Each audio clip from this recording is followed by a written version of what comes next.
দেশে দেশে পালিত হচ্ছে আন্তর্জাতিক নারী দিবস। অধিকার, সমতা, নারীর ক্ষমতায়ন ও কন্যার উন্নয়ন প্রতিপাদ্যে দিনটি ঘিরে চলছে নানা আয়োজন। এদিকে জাতিসংঘের তথ্য বলছে বিশ্বের 1/4 দেশে দুর্বল হয়েছে নারীর অধিকার। এমন অবস্থায় সতর্ক করলেন জাতিসংঘ মহাসচিব। জানালেন, দেশে দেশে নারীর অধিকার হুমকির মুখে। তুমি কি আমার কথা শুনতে পাচ্ছ? আমি চার দেয়ালের মাঝে বন্দি কেন? আফগান নারীর এমন প্রশ্নে থমকে যায় এআই।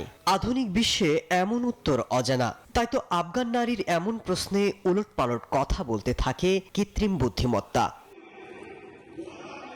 জোরে কথা বলা এবং অন্য পুরুষের দিকে তাকানো নিষিদ্ধ আফগান নারীদের। বিধিনিষেধের এই বেড়াজালে এআই এর সাথে নকল বন্ধুত্বের সম্পর্কে জড়াচ্ছেন এসব নারী, উগরে দিচ্ছেন মনের ক্ষোভ।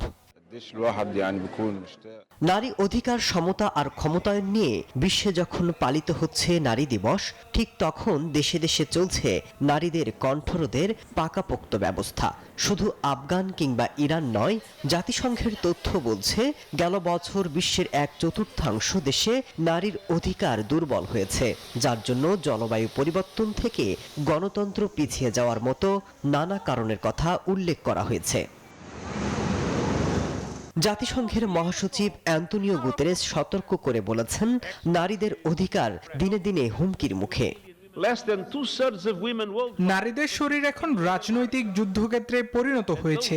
অনলাইন সহিংসতা বাস্তব জীবনের সহিংসতায় রূপ নিচ্ছে। বিশ্ব চুপচাপ দাঁড়িয়ে থাকতে পারে না, যেখানে নারীদের অধিকার অর্জনের অগ্রগতি উল্টে যাচ্ছে। এমন অবস্থায় জাতিসংঘের মহাসচিব পাল্টা লড়াইয়ের কথা জানিয়ে বিশ্ববাসীকে সমতার সমাজ গড়ার আহ্বান জানান। মাসুদ রানা, নিউজ 24।